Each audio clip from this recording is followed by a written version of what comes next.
There's no getting around the fact that weight change comes down to calories. That's the first step.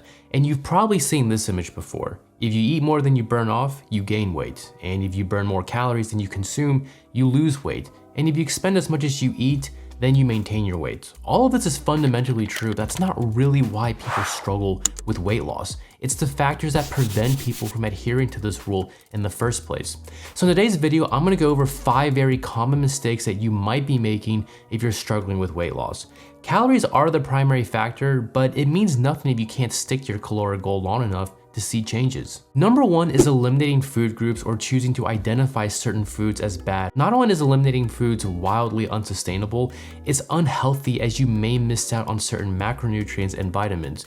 And the reason I'm addressing this issue first is because this appears to be the most common mistake I see with people struggling to lose weight. Even before they've stepped foot in the gym, even before they've calculated their maintenance calories, even before they've identified a goal weight, the first thing I see many people do is resort to elimination. And I don't really blame them from resorting to this because odds are they were influenced by very poor dietary advice. However, eliminating food groups is only going to limit the variability of food in your diet, and sooner or later, you'll hate the process of dieting because it's just not sustainable. So what's the solution? Well, I like to tell people this: you can make your cake and you can eat it, just not all of it. Moderation is key, and it's gonna be up to you to decide how to limit your foods that you might struggle to overeat. For instance, I have a sweet tooth, so for me, I take very good care to make sure that these are limited from my diet. But if I eliminate them completely, then I know that somewhere down the line, I'm gonna crave sweets and probably go on a binge. Number 2 is slashing your calories by too much. Look, we all wanna lose extra weight fast, but this process is simply limited by time. I mean, it's not like you can just scream the fat off your body. Now, theoretically, the more calories you choose to reduce, the more fat your body will want to burn off to keep you alive. However, in practice, this strategy hardly works because it's not sustainable. So what's the solution? Well, there's 2 things. The first is to truly understand that fat loss will take time and that you can't speed this process up. I think once you have a good mental grasp on that reality, then you can move on to adjusting your calories. As for the calories, the usual rule is to cut them by no more than 200 to 500. But I would honestly say the best thing is to simply try and lose 0.5% to 1% of your body weight per week.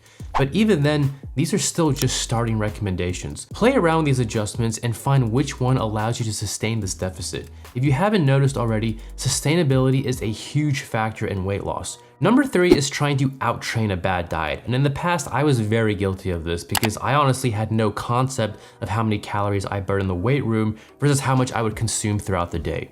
When you're working out hard and you're sweating in the gym, you certainly feel like you burn a lot of calories. But here's a fun fact: a typical weightlifting session can burn between 90 to 300 calories depending on intensity. For reference, here's an average candy bar that contains 215 calories. Yeah, the problem with spending hours in the gym trying to burn calories is that you can easily undo that work in a matter of seconds with a few calorie-dense snacks. Now, I'm not saying that exercise isn't good for weight loss. I think exercise is great to help burn a few more calories, improve body composition, and build strength. You can use exercise to help lose weight, but you can't use exercise to out-train a bad diet. Number 4 is not having a diet structure. One of my favorite sayings is, if you fail to plan, then you're planning to fail. And I found that to be pretty accurate in both my experience and in the experience of people who have come to me for help. If you want to lose weight, how much weight do you want to lose? What is a realistic goal weight for you to get to? When do you want to get to this weight? What is your calorie maintenance and how many calories do you plan on reducing? The more of these factors you identify, the more coherent your diet structure will be and the easier it will be for you to see your end goal. When we look at weight loss, we tend to see it as a linear path from A to B, but in reality, there are plenty of other things we need to address between those 2 points. And number 5 is not having to plan after you've completed your weight loss phase. For a lot of people, weight gain is a result of habit, and habits take time to build. Likewise, if you've managed to succeed in weight loss, you need to maintain those habits that helped you lose weight in the first place. One thing that people tend to neglect is the importance of bringing your calories back to a new maintenance level and staying in that phase for a while.